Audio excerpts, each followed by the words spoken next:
Mengawali penyampaian materi hari ini, terimalah salam pengayu bahagia, Om Swastiastu. Assalamualaikum warahmatullahi wabarakatuh. Salam, selamat siang, salam sejahtera untuk kita semua, salam harmoni. Perkenalkan, nama saya Niluh Wayani Yasmiati, dosen S1 Ilmu Hukum pada Fakultas Hukum Universitas Pendidikan Ganesha. Pada kesempatan kali ini saya akan menyampaikan terkait salah satu mata kuliah yang saya ampu, yaitu Hukum Tata Negara melalui video. Video ini dibuat untuk memenuhi salah satu persyaratan sertifikasi dosen tahun 2026, yaitu pernyataan diri dosen dalam unjuk kerja Tridharma Perguruan Tinggi atau PDD UKT PT khususnya di aspek pengajaran. Mata kuliah Hukum Tata Negara merupakan mata kuliah wajib bagi mahasiswa semester 2 pada program studi S1 Ilmu Hukum Universitas Pendidikan Ganesha dengan kode mata kuliah AKMS 124301. Mata kuliah Hukum Tata Negara memiliki bobot 3 SKS selama 1 semester dengan teori dan evaluasi. Evaluasi terdiri atas 2 penilaian. Penilaian pertama berupa penilaian proses yang meliputi sikap, partisipasi, aktivitas dalam pembelajaran dan penyelesaian produk atau tugas yang diunggah di e-learning Universitas Pendidikan Ganesha. Kemudian, penilaian kedua berupa penilaian kognitif yang meliputi ujian tengah semester dan ujian akhir semester dalam bentuk esai. Mata kuliah Hukum Tata Negara bertujuan untuk membekali mahasiswa dengan kemampuan dasar tentang bagaimana tata kelola kenegaraan sesuai dengan Undang-Undang Dasar 1945 melalui peningkatan pemahaman, pengetahuan, dan konsep tentang hukum tata negara serta pelaksanaan implementasi ketatanegaraan.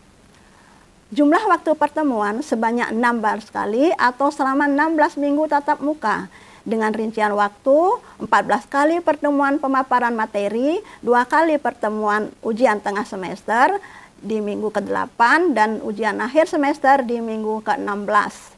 Pada pertemuan tatap muka, di samping pemaparan materi dilakukan diskusi-diskusi secara langsung maupun melalui e-learning Universitas Pendidikan Ganesha, pembuatan tugas-tugas berbentuk makalah maupun esai dalam tatanan implementasi perundang-undangan dilakukan sebelum ujian tengah semester maupun akhir semester. Mata kuliah Hukum Tata Negara dilaksanakan secara sinkronus dan asinkronus dengan menggunakan metode pembelajaran aktif yang mengutamakan peran dan keaktifan mahasiswa dalam proses pembelajaran. Pada mata kuliah Hukum Tata Negara ini menggunakan metode DIA atau Delivery, Interaction, dan Assessment, blended learning, dan diskusi kelompok serta studi kasus. Pada mata kuliah Hukum Tata Negara, pertemuan pertama yang dibahas adalah prinsip dasar hukum tata negara, tujuan dan kontrak mata kuliah TE Hukum Tata Negara, deskripsi mata kuliah, sistem penilaian materi, materi tugas, dan sumber referensi. Pertemuan kedua, materi tentang pengertian tujuan hukum tata negara dan ruang lingkup hukum tata negara. Selanjutnya pertemuan ketiga menjelaskan sejarah hukum tata negara. Pertemuan keempat membahas tentang asas-asas hukum tata negara. Pertemuan kelima membahas tentang sumber-sumber hukum tata negara. Pertemuan keenam membahas konstitusi dan Undang-Undang Dasar 1945. Pertemuan ketujuh mempelajari tentang bentuk-bentuk negara dan sistem pemerintahan. Pertemuan ke-8 dilakukan ujian tengah semester dalam bentuk soal esai untuk mengevaluasi pemahaman materi, memantau kemajuan belajar, dan memberikan umpan balik mahasiswa di tengah periode akademik. Dilanjutkan dengan pertemuan ke-9 membahas tentang konsep pertanggungjawaban pemerintah. Pertemuan ke-10 membahas hubungan pemerintah pusat dan daerah. Pertemuan ke-11 tentang lembaga-lembaga kenegaraan, tugas dan fungsinya. Pertemuan ke-12 menjelaskan tentang status kewarganegaraan. Pertemuan selanjutnya membahas tentang sistem pemilu dan partai politik. Pertemuan ke-16 dilaksanakan UAS.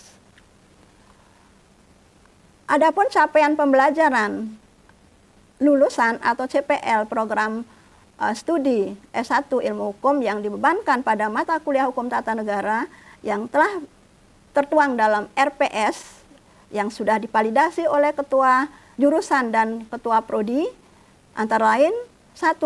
Menginternalisasi nilai, norma, dan etika akademik. Kedua, menunjukkan sikap tanggung jawab atas pekerjaan dan bidang keahlian secara mandiri. Ketiga, menguatkan pengetahuan tentang filsafat Pancasila dan kewarganegaraan, wawasan kebangsaan. 4. Mampu menerapkan pemikiran yang logis, kritis, sistematis dalam konteks pengembangan ilmu pengetahuan di bidang ketatanegaraan. 5. Mengaplikasikan pengembangan ilmu pengetahuan dalam rangka menghasilkan solusi dan gagasan. 6. Mengaplikasikan diri sebagai partisipasi hukum serta menunjukkan etos kerja dan tanggung jawab, percaya diri sebagai praktisi hukum, mampu berkomunikasi secara efektif berdasarkan etik praktisi.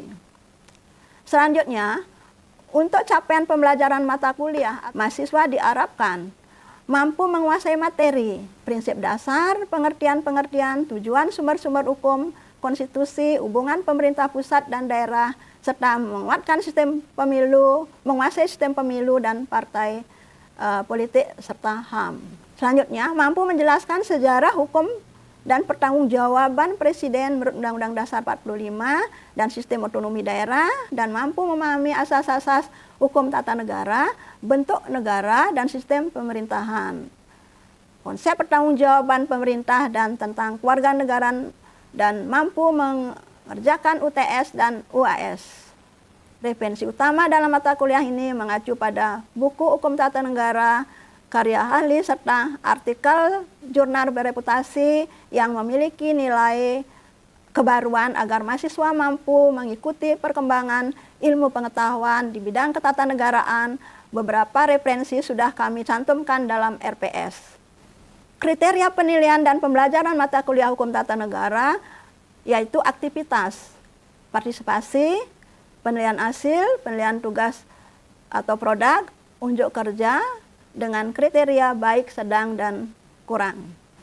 Demikian materi yang dapat saya sampaikan terkait mata kuliah Hukum Tata Negara untuk program S1 Ilmu Hukum Universitas Pendidikan Ganesha. Berikut saya tampilkan cuplikan mengawali perkenalan proses awal pembelajaran mata kuliah Hukum Tata Negara yang kami laksanakan secara luring atau sinkronus di depan kelas. Mohon kiranya berkenan untuk menyimaknya. Terima kasih. Om Santi Santi Santi. Om.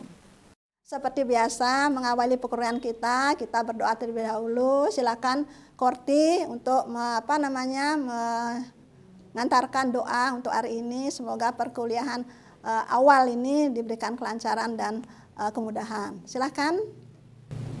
Baik Bu, terima kasih. Untuk teman-teman semua, sebelum kita memulai pembelajaran pada hari ini, alangkah baiknya kita berdoa sesuai dengan agama dan kepercayaan masing-masing. Untuk itu berdoa dimulai.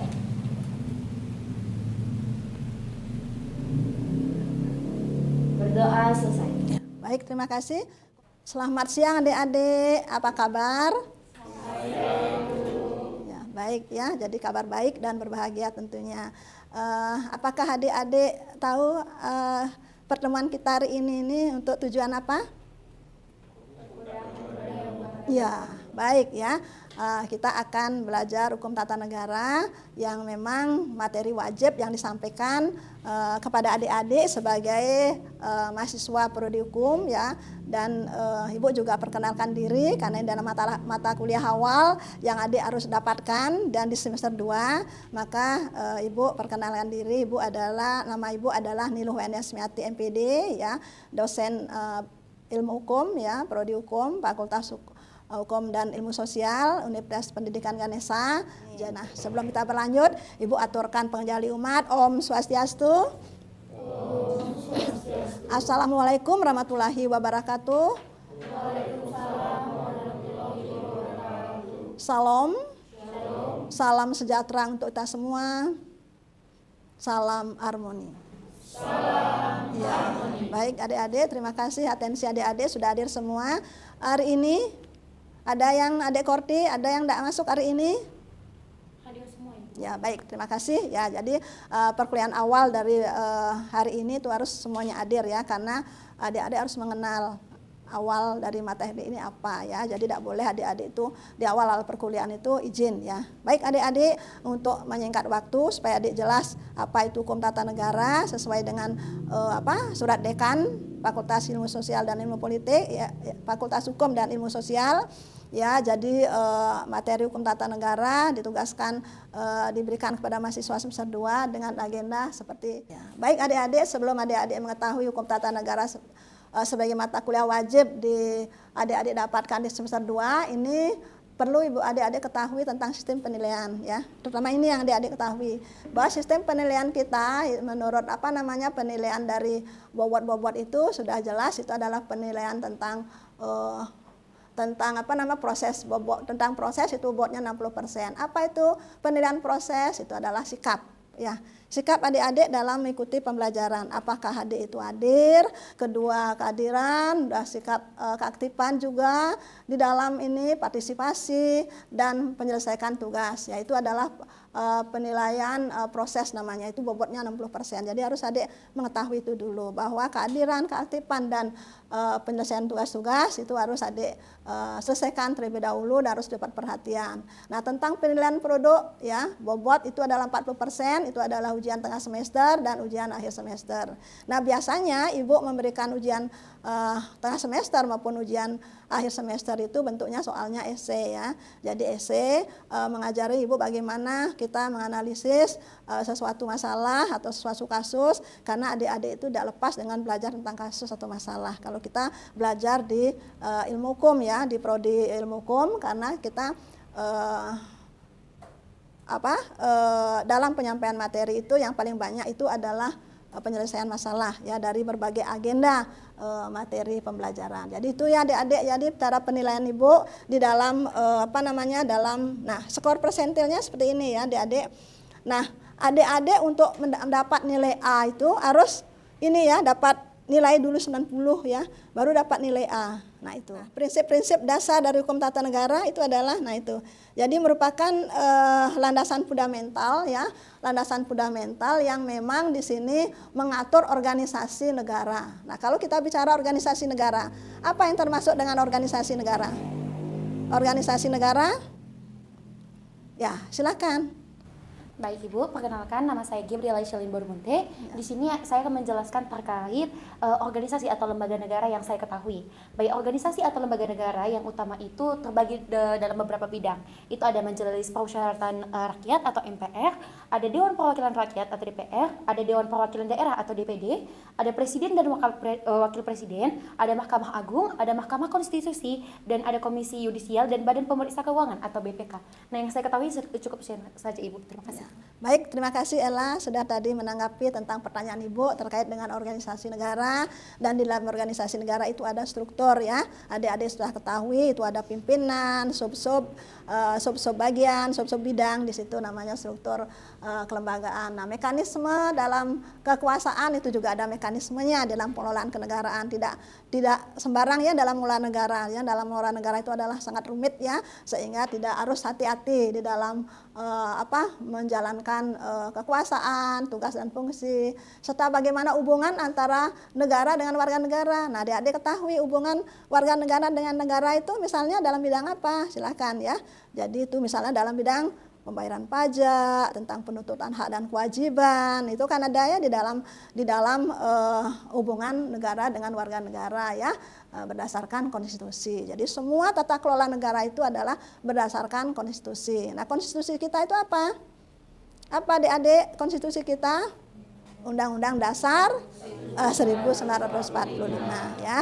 Jadi itu konstitusi kita. Jadi di Indonesia itu pilar utamanya meliputi asas negara hukum, bahwa kita itu negara hukum. Di mana adik-adik mendapatkan menjamin bahwa kita ini negara hukum? Di mana adik-adik dapat melihat bahwa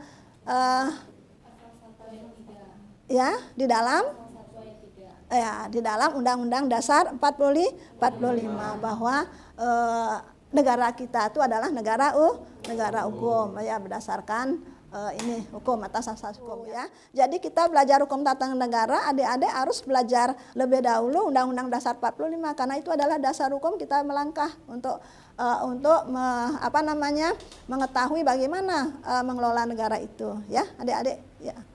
Bisa dipahami adik-adik tentang awal perkuliahan kita ini, jadi gambaran umum tentang hukum tata negara dari jadi pengertian hukum tata negara juga sudah disampaikan tadi adalah merupakan bagaimana mengelola negara dengan struktur organisasi, dengan kekuasaan, dengan mekanisme dan sebagainya ya. Jadi kalau sudah kita paham itu, jadi kita tahu ya apa yang dilakukan oleh presiden, apa yang dikatakan tugasnya badan legislatif dan badan yudikatif. Jadi tadi sudah Ibu sebutkan tadi bahwa dalam tata kelola kenegaraan yang berdasarkan hukum tata negara itu adalah konstitusionalisme itu adalah pakai pegangan ya, supaya apa? Supaya guna mencegah kesenangan dari kekuasaan itu sendiri dan juga penumpukan tugas-tugas dan sebagainya, sehingga ada juga pembagian dari berbagai lembaga, itu lembaga yudikatif, eksekutif dan lembaga legislatif ya. Nah, itu termasuk juga di sini kedaulatan rakyat, demokrasi ya. Jadi kekuasaan tertinggi berada di tangan rakyat ya, dijalankan menurut Undang-Undang Dasar. Nah, sekarang Ibu tanya, nah bagaimana sih pelaksanaan demokrasi kita di Indonesia?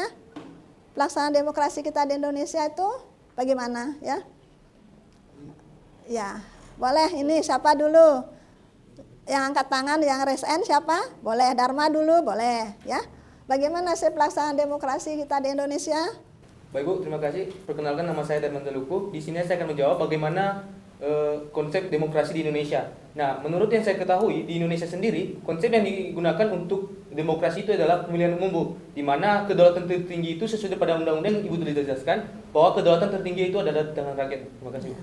Baik Dharma, terima kasih. Nanti masalah tentang demokrasi dan bagaimana proses mekanisme demokrasi, pelaksanaan demokrasi nanti kita akan sampai di dalam pelaksanaan pemilihan umum ya. Siapa yang melaksanakan pemilihan umum nanti kita akan pelajari ya. Kita lanjutkan dulu supaya mengenal asas-asas dulu, yaitu adalah pembagian kekuasaan. Adik-adik udah tahu ya pembagian kekuasaan itu perlu tidak? Adik-adik perlu ya, supaya tadi Ibu sampaikan bahwa supaya tidak ada penumpukan kekuasaan. Jadi tahu masing-masing tugasnya, baik badan legislatif apa tugasnya, badan eksekutif apa tugasnya, bagian yudikatif apa tugasnya. Itu saling di situ ada kita kenal check and balance ya. Kata kita kenal check and balance. Jadi saling mengawasi dan saling mengontrol satu lembaga yang satu dengan lembaga yang lain. Nah, kita juga tahu bahwa kita negara kesatuan ya. Itu Indonesia membentuk negara kesatuan ya. Walaupun kita pernah dulu ya masa lampau mengenal negara bagian ya pada saat kita menganut Undang-Undang Dasar RIS ya, tetapi kita kembali ke Undang-Undang Dasar 45 itu kita sudah mengakui bahwa Indonesia adalah negara kesatuan dan itu sudah ada di dalam Undang-Undang Dasar 45 yang sudah diamandemen ya. Nah, juga kita akan pelajari pelindungan HAM ya, itu HAM ya, hak asasi manusia, dan ini sangat penting adik-adik kita berbicara masalah HAM ya dalam hukum tata negara ya, dan bagaimana hak yang harus dia miliki ya seorang warga negara dan bagaimana menempatkan hak itu di dalam bernegara dan berbangsa ya. Jadi perlu kita pelajari. Lebih lengkapnya agenda atau mata pelajaran yang akan kita pelajari dalam hukum tata negara, di samping asas tadi ya, dasar-dasar tadi dalam hukum tata negara, kita akan bicara tentang prinsip ya, dasar hukum tata negara, pengertian hukum tata negara seperti apa yang disampaikan tadi ya oleh teman kita tadi sudah menyebut tentang pengertian hukum tata negara, ruang lingkup dan hubungan hukum tata negara dengan bidang yang lain ya. Nah, sangat erat ya dengan hubungan mata pelajaran yang mana ya? Yang erat hubungannya dengan hukum tata negara? Ya. PPKN kalau di sekolah, terus kalau kita di universitas ilmu negara yang sama-sama mempelajari negara. Lagi mata kuliah apa lagi yang beririsan dengan hukum tata negara? Hukum administrasi negara yang sama-sama belajar tentang objeknya negara, di mana hukum administrasi negara mempelajari negara dalam keadaan action bergerak ya. Yang hukum tata negara itu belajar di mana negara dalam keadaan diam ya, diam artinya itu hanya sebatas arahan ya, arahan, acuan, pegangan ya bagi kita ini sebelum dilaksanakan oleh hukum administrasi negara, hukum tata negara tidak bisa bergerak ya. Jadi yang termasuk hukum tata negara itu adalah ya Undang-Undang Dasar 45, Undang-Undang Organik dan undang-undang yang lain. Nah itu ya. Jadi itu adalah termasuk hukum tata negara ya, materi-materi dalamnya ya. Sebelum dilaksanakan oleh hukum administrasi negara. Jadi yang melaksanakan hukum administrasi negara ya aparatur negara. Nah, itu sejarah hukum tata negara kita beranjak dari mana? Dari apa? Dari perubahan-perubahan dari konstitusi yaitu Undang-Undang Dasar 45 beranjak dari kita Undang-Undang Dasar 45. Kita pernah juga menganut Undang-Undang Dasar apa? Iya, Undang-Undang RIS ya, Serikat Indonesia. Terus juga kita ke Undang-Undang sementara ya. Jadi ini pelajaran SMP ya. Jadi Undang-Undang Dasar sementara. Dan kita tahun berapa kita kembali ke Undang-Undang Dasar 45? Tahun 1959. Pada saat apa? Pada saat Presiden Soekarno melakukan dekret presiden. Karena apa itu kok kita kembali ke Undang-Undang Dasar 45? Karena kita tidak mampu menyusun ya undang-undang yang baru ya. Badan Konstitusi tidak mampu ya menyusun itu, maka suasana negara dalam keadaan genting, maka Presiden Soekarno dengan kecepatan, dengan pemikiran yang luar biasa memutuskan untuk kembali ke Undang-Undang Dasar 45 ya. Nah itu yang kita ada pelajari ke depannya, sehingga adik-adik sebelum akan kuliah hukum tata negara ya itu harus belajar dulu ya. Kita akan menyampaikan agenda mengajarnya seperti ini ya. Bentuk-bentuk negara dan sistem pemerintahan siapa yang tahu? Silakan. Ada tahu tentang bentuk negara dan sistem pemerintahannya? Baik, Ibu, perkenalkan nama saya Putra Damaila. Di sini saya akan menjawab mengenai bentuk negara dan juga sistem negara. Yang saya ketahui bentuk negara itu ada dua, yaitu bentuk negara kesatuan dan federal. Dan Indonesia itu menggunakan bentuk negara kesatuan yang diatur dalam pasal 1 ayat 1 dalam Undang-Undang Dasar 1945. Dan juga untuk sistem pemerintahan itu Indonesia menggunakan sistem presidensial, di mana presiden sebagai kepala negara dan juga kepala pemerintahan. Baik ya, terima kasih. Nah, sistem pemerintahan tadi sudah disebut itu bahwa sistem pemerintahan kita itu ada yang presidensial dan apa? Iya, parlementer ya. Nah, kita di Indonesia menganut sistem presidensial ya. Jadi bahwa itu menyesuaikan bentuk negara ya. Nah, kalau bentuk negaranya itu federal, sistem pemerintahnya juga mengikuti. Bentuk negara kesatuan juga sistemnya pemerintahannya juga mengikuti ya. Nah, sesuai dengan kebijakan dari masyarakat negara tersebut ya. Kalau kita di Indonesia sudah sepakat negara kesatuan, bentuk negara kesatuan itu sudah tidak bisa dirubah apapun ini. Berapa kali pun Undang-Undang Dasar itu akan kita diamandemen, itu negara kesatuan tidak bisa dirubah karena itu adalah sudah kesepakatan ya. Nah, kita akan juga berbicara masalah kewarganegaraan. Nah, Ibu tanya, adik-adik sebagai warga negara ya, dan tentang kewarganegaraan itu apa? Apa sih kewarganegaraan? Saya warga negara, tapi kok dibahas lagi tentang kewarganegaraan? Apa itu kewarganegaraan? Ya, silakan. Nah. Baik Ibu, sebelumnya perkenalkan nama saya Syadin Wahidin Salsabil. Di sini saya akan menjelaskan tentang kewarganegaraan. Nah, kewarganegaraan itu adalah status hukum sah yang mengikat antara seseorang individu dengan suatu negara.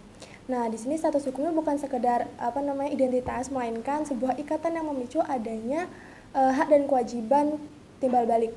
Nah, di mana hak warga negara mendapatkan perlindungan hukum dan keamanan dari negara, dan kewajiban warga negara menaati hukum dan keamanan dari negara. Sekian.